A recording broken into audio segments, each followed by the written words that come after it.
창세기 16장 1절로 9절까지.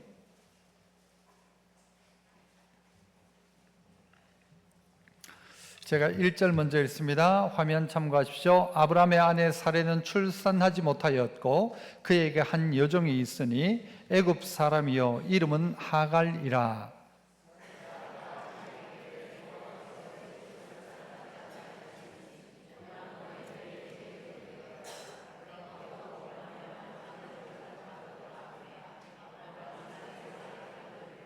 아브라함의 아내 사레가 그 여종 애굽 사람 하갈을 데려다가 그 남편 아브라함에게 첩으로 준 때는 아브라함이 가나안 땅에 거주한 지 10년 후였더라.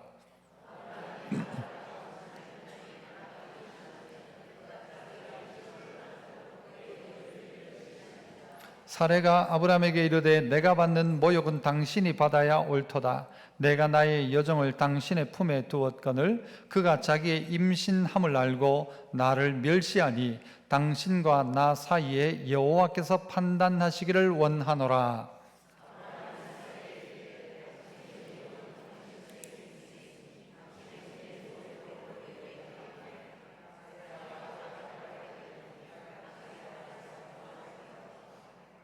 여호와의 사자가 광야의 샘물 곁 곧 술길 샘 곁에서 그를 만나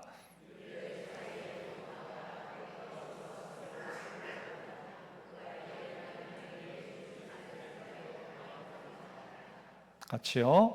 여호와의 사자가 그에게 이르되 네 여주인에게로 돌아가서 그 수하에 복종하라. 아멘. 계속해서 우리 아브라함의 믿음의 여정을 살펴보고 있습니다. 오늘은 제목이 타협이라는 제목으로 말씀을 나누고자 하는데요. 어떤 한 바닷가 어촌에 사고가 자꾸 나는 거죠. 배를 타고 나가는 사람들이 어려움을 당하는 겁니다. 그래서 동네 사람들이 다 돈을 모아가지고 등대를 세웠습니다. 등대를 세우면 이제 그 등대를 보고 배가 오고 가기 때문에 별 문제가 없으니까요. 등대를 세웠는데 세우고 난 다음에 기름이 없으니까 이제 나라에서 지속적으로 이제 등대에 불을 밝힐 수 있는 기름을 제공해 준 겁니다.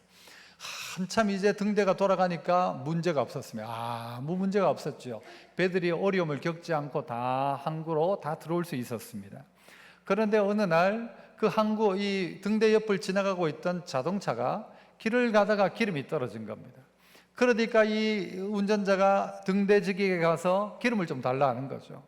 막상 이 근처에는 주유소도 없고 하니까 그 이 등대에 기름을 좀 빼가지고 나에게 좀 줬으면 좋겠다 하니까 이 등대지기가 아이고 이 근처에는 주유소도 없으니까 어쩌겠냐면서 어쩔 수 없다면서 기름을 빼가지고 자동차에 넣어 주었습니다. 좀 있다가 보니까 어떤 할머니 한 분이 오더니 우리 집이 워낙 추운데 지금 기름을 넣을 돈이 없다고 기름 좀 빼가지고 우리 집 기름을 좀 넣어달라고 하니까 이 등대지기가 들어보니까 딱 하거든요. 그래가지고 이거 기름 넣어줘야 되겠다 싶어가지고 등대에 돌릴 그 기름을 빼가지고는 할머니 집에 기름을 넣어줬습니다. 결과는 어떻게 되었을까요? 다 아시죠? 어떤 분위기인지. 결국 여러분 기름이 없으니까 등대를 돌리지 못했고 결국 어떻게 됩니까? 배가 난파당하여 큰 어려움을 당하게 되었습니다. 나중에 이제 이 나라에서 와가지고 이제 조사를 했죠. 어떻게 해서 이런 사고가 생겼냐 봤더니 이 등대지기가 필요에 따라서 기름을 다 빼준 거예요. 등대지기가 해야 될 제일 큰 사명은 무엇입니까? 등대를 밝히는 것이죠. 이게 사람 살리는 방법인데 등대지기가 등대를 밝히는 것보다가 다른 거에 관심이 있는 거예요. 그래서 이거 돌라니까 이거 주고 저거 돌라니까 저거 주고 이거 주고 저거 주고 다 주고 나니까 마지막에 등대를 돌릴 기름이 없더라는 거죠. 등대지기는 등대지기의 사명이 있습니다.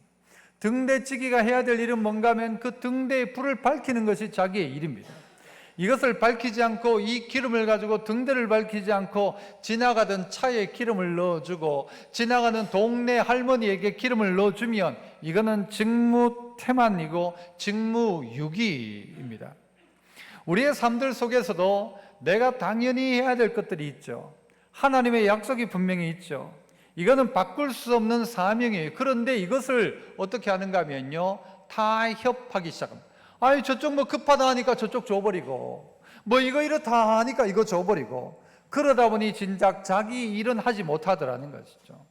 우리가 우리 인생에 살아가면서 이렇게 급한 대로 닥치는 대로 타협할 때가 꽤 많이 있습니다. 오늘 본문에 나오는 이 아브라함의 가정도 그런 것입니다.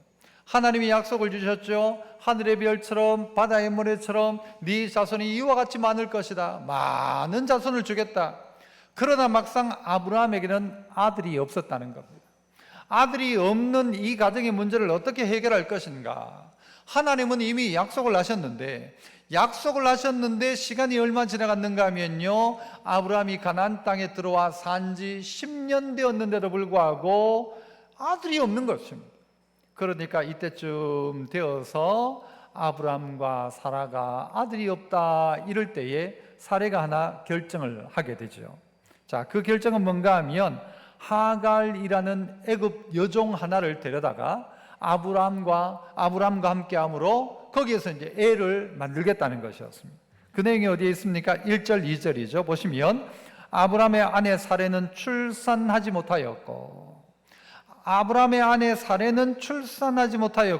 그에게 한 여종이 있으니 애굽 사람이요 이름은 하갈이라. 2절 사레가 아브라함에게 이르되 여호와께서 내 출산을 허락하지 아니하셨으니 원하건대 내 여종에게 들어가라. 내가 혹 그로 말미암아 자녀를 얻을까 하노라 하매 아브라함이 사라의 말을 어떻게 했대요? 들으니라. 아브라함이 이 이야기를 들으면서 좋았을까요? 아니면 싫었을까요?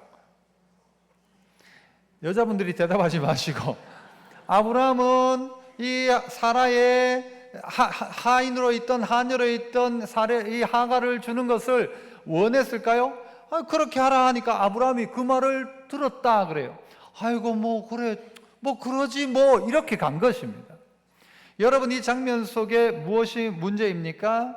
하나님의 약속이 있다면 그 하나님의 약속 말씀을 왜곡하는 것을 우리에게 보여줍니다. 특별히 2절 다시 보세요. 사레가 아브라함에게 이르되 뭐라고 말합니까? 여호와께서 내 출산을 허락하지 않으셨다. 하나님이 내 출산을 허락하지 않았다라는 것입니다. 하나님이 사레의 출산을 허락하지 않았습니까? 아니요. 하나님은 뭘요? 시간적으로 언제인가는 가르쳐 주지 않았지만 이미 그 가정에 아들을 주실 것을 약속했습니다. 그러나 사레는 어떻게 생각을 하는가 하면 나를 통하지 않고서 다른 여자를 통해서라도 아브라함이 아들을 낳으면 그거 우리 아들 아니냐, 아브라함이 낳으면 그 아들이 아브라함의 후손이니까 그러면 되겠지라는 생각입니다. 우리가 잘 아는 대로 요나가 하나님의 낯을 피해 도망하려고 할 때에 요파 항구에 딱 가니까 마침 다시스로 가는 배가 딱 있는 거예요. 마침 우리에게 있어서 하나님의 약속과 함께 이 약속을 어떻게 해요? 내 스스로가 왜곡시키는 일들이 있다는 것입니다. 하나님이 내 태를 막으셨으니까 다른 방법을 써서라도 아이를 낳으면 되지 않느냐라는 것이죠. 여러분, 이것이 이단이죠. 다른 방법 통해서 하나님께 나아가는 구원의 방법, 다른 방법을 통해서 뭔가를 자꾸 다른 걸 만들어내는 것이죠. 그래서 어떻게 되는 겁니까? 결국 이 시대에 문제가 어떤 문제가 일어납니까? 잘 알고 계신 대로 아랍 족속들, 이스마엘의 후손들 아랍인들과 이 이삭의 후손이었던 야곱의 후손 이스라엘과의 전쟁이 지금까지도 계속되고 있죠. 지금까지도 전쟁이 계속되지 않습니까? 여러분, 그래서 이스마엘의 후손들은 뭐라고 이야기하는가 하면 아브라함이 낳은 첩을 통해서 낳든 어째 낳든 간에 처음 낳은 아들이 이스마엘이다. 그러므로 아브라함의 장자는 이스마엘이다 이야기하고, 또 유대인들은 뭐라고 이야기합니까? 이스라엘 사람들은 그게 아니다. 어떻게 종을 통하여 난 자가 이 후손이 될 수 있냐? 그게 아니라 적자, 그 정실 부인을 통해서 태어난 자가 진짜 그 집의 적자다라고 이야기합니다. 그래서 이 두 싸움은 지금까지도 진행되고 있는 것이죠. 여러분, 이 12절, 16장 12절에 보면 이스마엘에 대해서 이렇게 이야기합니다.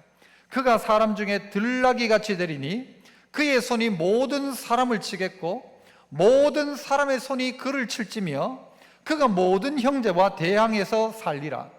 이스마엘이 어떻게 살아갈지에 대해서 이야기해 주고 있습니다. 이스마엘이 많은 모든 사람들을 치겠고 싸움을 거는 거예요. 반대로 또 모든 사람이 또한 이스마엘을 칠지며, 그래서 그의 모든 형제와 대항하면서 살 것이다. 이게 이스마엘의 생애라는 것이죠. 무엇 때문에 시작된 것입니까? 타협으로 시작된 겁니다.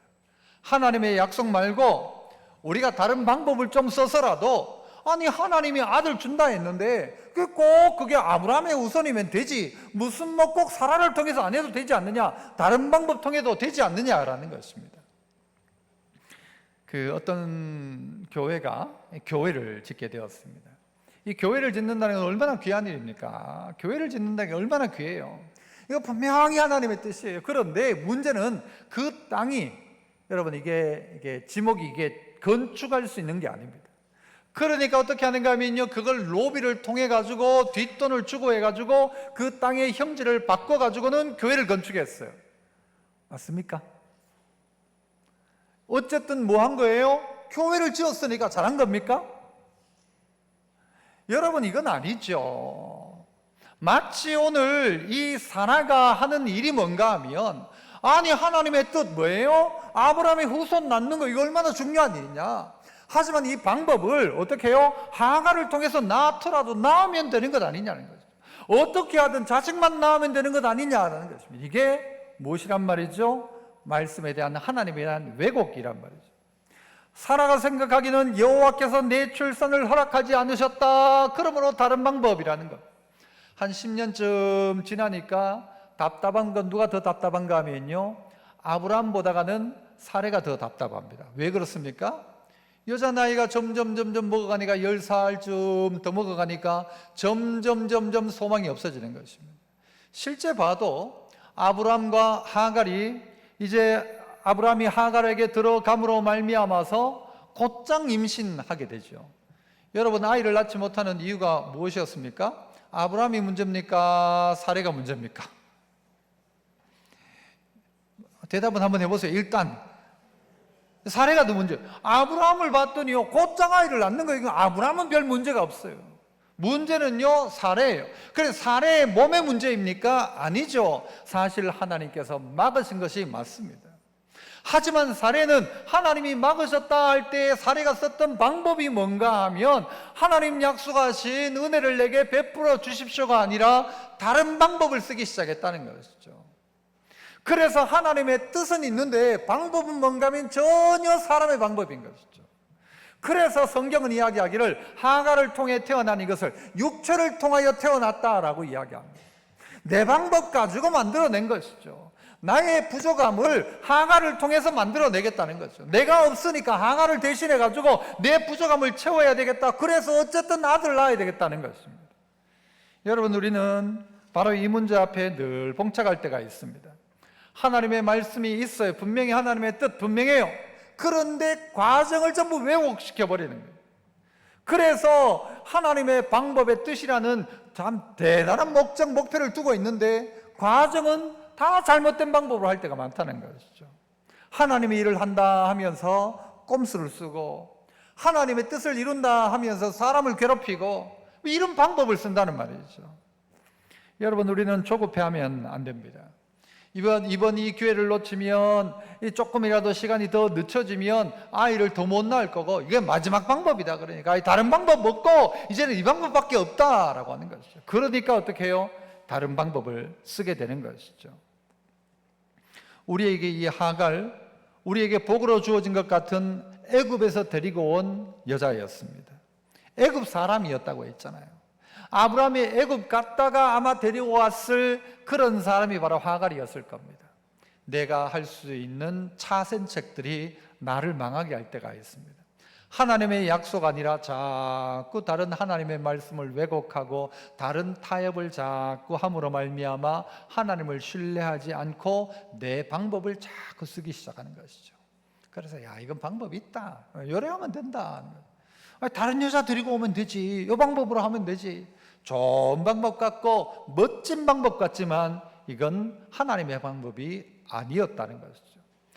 이 사라 스스로가 생각할 때도 여호와께서 내 출산을 허락하지 않으셨다라고 할 때에 그가 해야 될 일은요, 하나님과 해결해야 될 일이죠. 아브라함을 통해서 태어날 것이라는 그 약속이 분명했다면, 그 확신이 분명했다면 기다릴 수 있어야 하죠.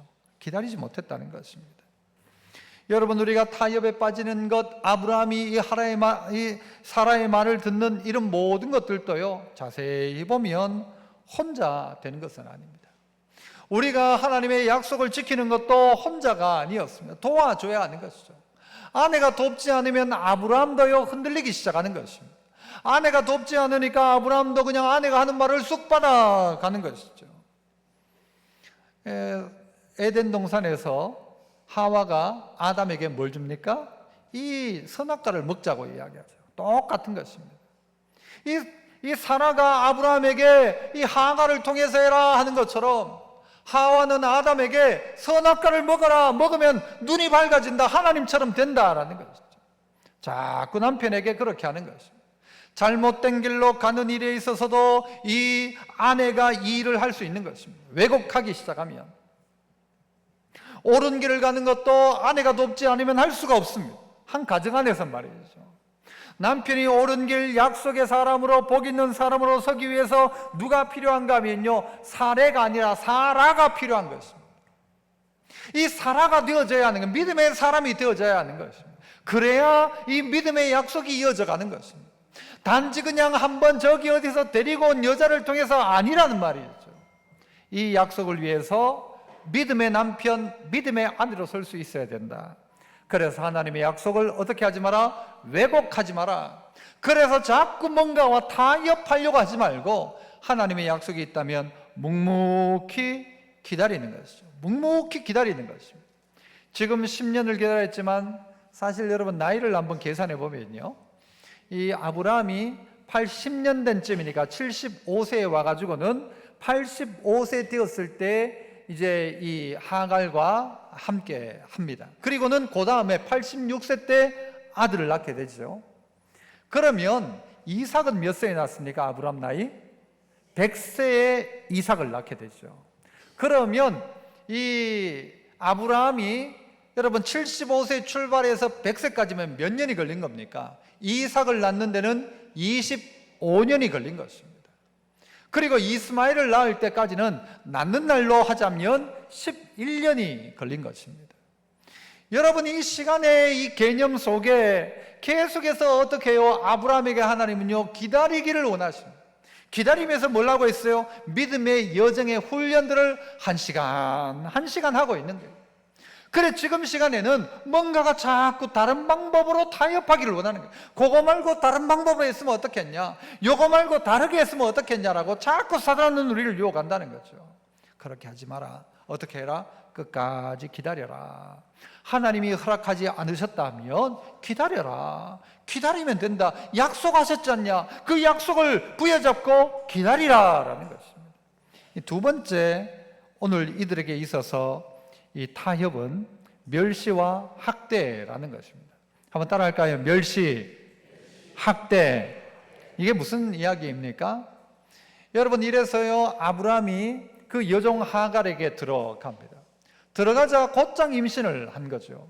임신하고 나니까 이 하갈이 어떻게 하는가 하면 4절부터 보시죠. 아브라함이 하갈과 동침하였더니 하갈이 어떻게 했어요? 임신하매. 임신하니까 이거 뭐예요? 아브라함 생각에 이거 내 문제가 아니었구나 라고 생각할지도 모를 거예요. 임신함에 그가 자기의 임신함을 알고 그의 여주인을 어떻게 했어요? 멸시한지라. 하갈이 그때부터는요, 자기 여주인을 멸시하는 게, 애도 못 낳는 게라는 거죠. 애도 못 낳는 게, 아니 나는 금방 봐라 알을 낳았잖냐, 아브라함 문제가 아니다, 이건 당신 문제다, 여종 바로 사라 당신 문제다라는 것이죠.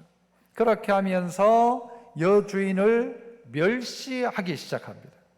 자, 그러자 사라는 또 어떻게 하는가? 사례가 5절, 사례가 아브라함에게 이르되 내가 받는 모욕은 뭐라고 해요? 당신이 받아야 올 터다. 여러분, 가장 문제는 누굽니까? 아브라함이 문제입니까? 하갈이 문제입니까? 사례가 문제입니까? 누가 제일 문제 같아요? 사례가 문제입니까? 결국은요, 이 사례는 이 멸시를 자기가 받자 억울하니까 뭐라고 이야기하는가 하면요, 아브라함을 향하여 막 바가지를 끌기 시작해요. 당신이 모욕을 받아야 옳다. 이게 다 당신 때문이다 라고 하면서 이야기를 합니다. 그리고는요, 내가 나의 여종을 당신의 품에 두었거늘 그가 자기의 임신함을 알고 나를 멸시하니 당신과 나 사이에 여호와께서 판단하시기를 원하노라. 이 사례의 말을 보면 억수로 신앙이 있는 것 같잖아요. 그죠? 하나님의 뜻을 위해서 방법을 추구해내고 하가를 통해 가지고 아브라함의 아들을 낳아도 되지 않겠냐라고 자기가 작전 다 짜고 들여보내고 임신하고 멸시받으니까 이제는 남편을 원망하고 이제는 하나님과 나 사이, 당신과 나 사이에 하나님이 판단하시기를 원하노라. 이 일은 다 저질러 놓고 판단은 하나님께 구하는 것입니다. 그러면서 마지막 하는 말이 무엇입니까? 자, 6절 보시면 아브라함이 사례에게 이르되 당신의 여종은 당신의 수중에 있으니 당신의 눈에 좋은 대로 그에게 행하라 하며 사례가 하가를 뭐했어요? 학대하였더라. 사례가 하가를 학대했다. 아브라함은 어떻게 이야기합니까? 수수방관입니다. 당신 좋은 대로 해라. 가장 약자는 누구예요? 사실 하갈이 가장 약자죠. 아니 그냥 주인이 시켜가지고 그렇게 했고 그 다음에 임신한 것밖에 없는데, 임신하고 난 다음에 멸시한 건 잘못이지만 그러나 이 세 딸을 보면 참 문제가 많다는 것이죠. 하갈은 하갈대로 주인을 멸시하고, 한나는 또 누구예요? 이 사라는 이 하갈을 학대하고, 그 다음에 아브라함은 수수방관하고, 이런 모습으로 가고 있다는 것입니다. 비슷한 내용이 여러분 한나와 브닌나의 이야기 가운데 나오죠. 한나는 자식이 없었어요. 그러다 보니 그 브닌나가 한나를 막 격동하기 시작했어요. 자식 있는 이 브닌나는 이 한나를 막 격동한 거예요. 그때 한나가 어떻게 합니까? 브닌나를 향하여 학대하거나 하지 않고 한나가 했던 일은 뭔가 하면 기도하기 시작하죠. 기도하기 시작합니다. 결국 하나님께서 한나에게 어떻게 하십니까? 사무엘을 주시죠. 사무엘을 주시는 겁니다. 오늘 이 사라도 배워야 할 것이 무엇인가 하면요, 학대와 멸시가 아닙니다. 싸움으로 해결될 문제가 아니라는 것입니다. 싸워서 이기면 이기는 편 내 편이 아니라 싸워가지고 오늘 이 약속의 문제를 해결하고 아브라함의 가정이 이 문제를 해결할 수가 없다는 것입니다. 어떤 사람은 남편을 죽이는데 내모는 아내들도 있습니다. 오늘 살해의 방법도 고안도 그렇습니다. 하와도 그렇습니다. 남편 죽이는 길이죠. 그러나 어떤 사람은요, 남편을 살리는 아내도 있습니다. 십보라 같은 경우에는 자기 남편을 살립니다. 여러분은 어느 쪽에 속해 있습니까?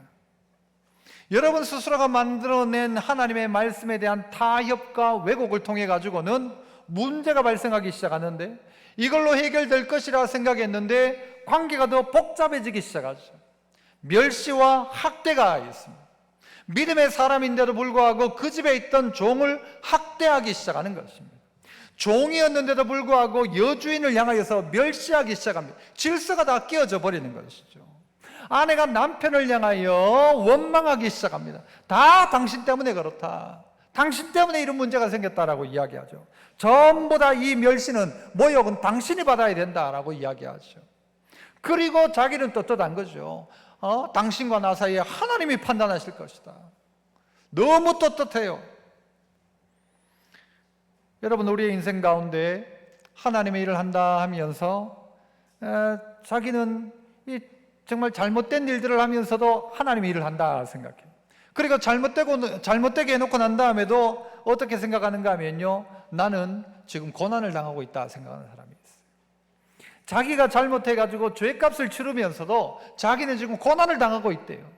그게 아니라 스스로가 자기를 돌아볼 수 있어야 되는데 돌아보지 아니하고 할 수 있는 일이 뭔가 하면요, 자꾸 말씀이 왜곡되고 타협을 시작하니까 학대해야 되고 멸시를 받아야 되고 이겨야 되고 싸워야 되고 죽여야 되고 없애야 되고, 여러분 이것의 반복이 되어지는 것입니다. 이 사라와 이 하갈의 문제가 결국 어떻게 돼요? 이삭과 이스마엘의 문제예요. 지금 이스라엘과 아랍의 문제가 되어 있지 않습니까?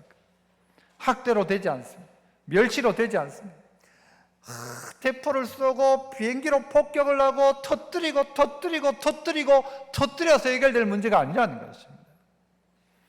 여러분, 사단과 타협하기 시작하면 결국은 이렇게 되는 것입니다. 하나하나 결국은 우리를 다 잡아먹어 버리는 것이죠.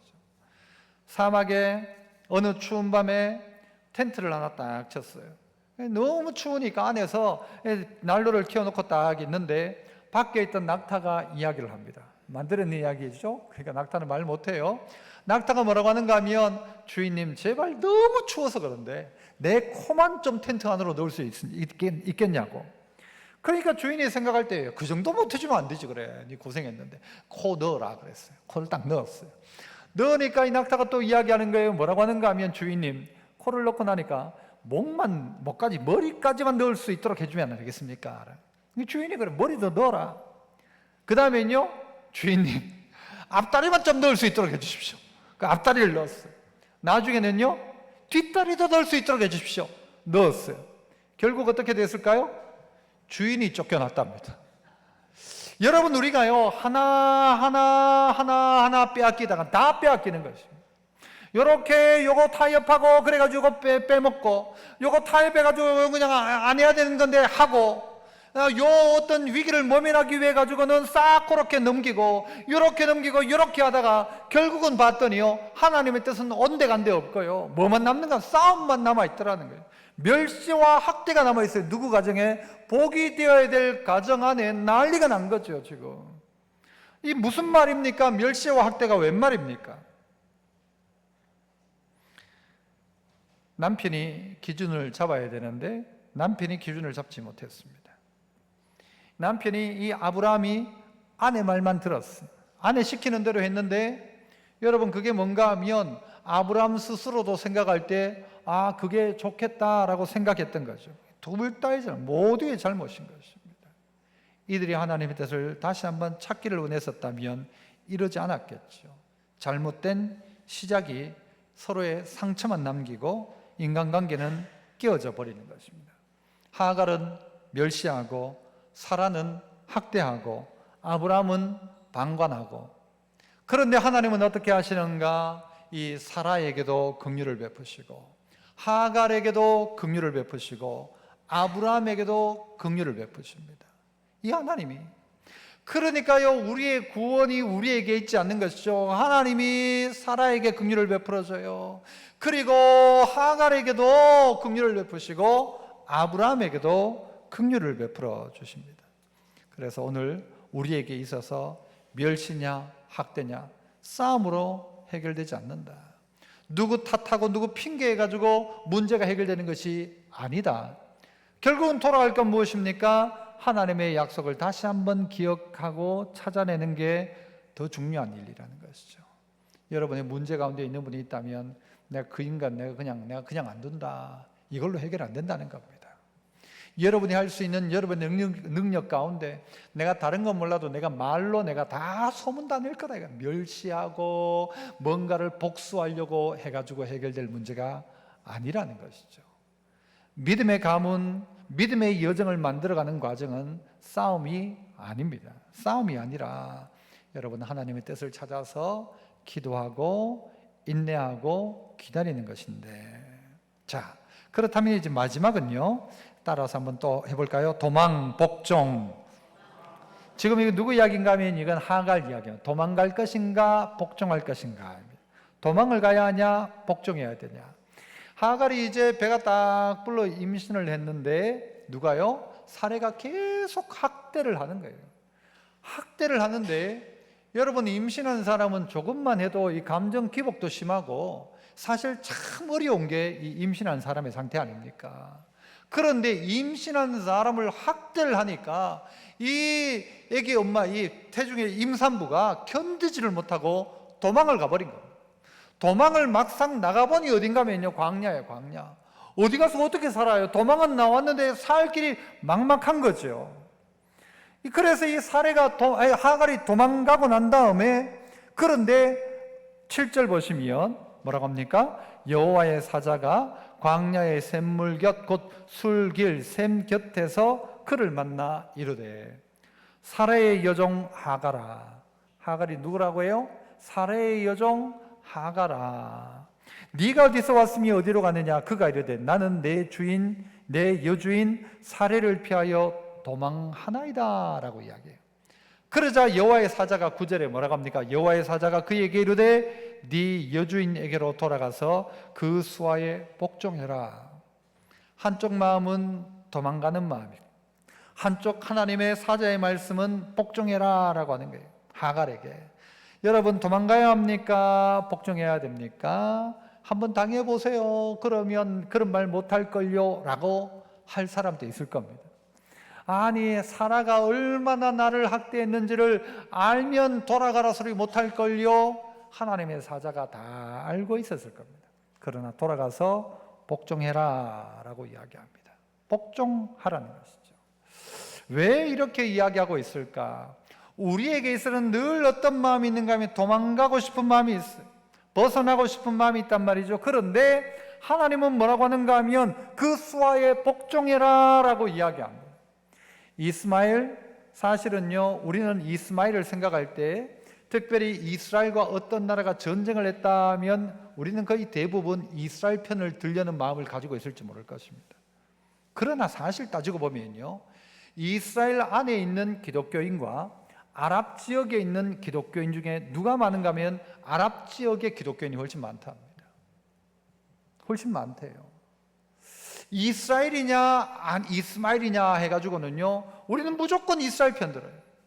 이스라엘이 지금 이거 아랍 지역을 막 폭격을 하면 야 대단하다 그러고요, 아랍 지역이 막 복수를 하면 저 나쁜 놈들 그렇게 이야기합니다. 우린 그걸로 판단할 수가 없습니다. 사실은 그 판단이 아니에요. 그런데 우리의 마음들 속에는 그래서 어떤 마음을 가지고 이스마엘 저가 전부 박살내야 될 존재처럼 생각하는데 그게 아니라 하나님은 이스마엘도 사랑하십니다. 오늘 본문을 보면 알아요. 하나님이 이스마엘 사랑하세요. 하나님이 하갈에게 긍휼을 베풀어요. 그래서 하갈이 뭐라고 하는가 하면 나를 살피시는 하나님이라고 해요. 하나님이 나를 살피신다. 내가 나를 살피시는 하나님을 만났다. 어디에서? 광야에서.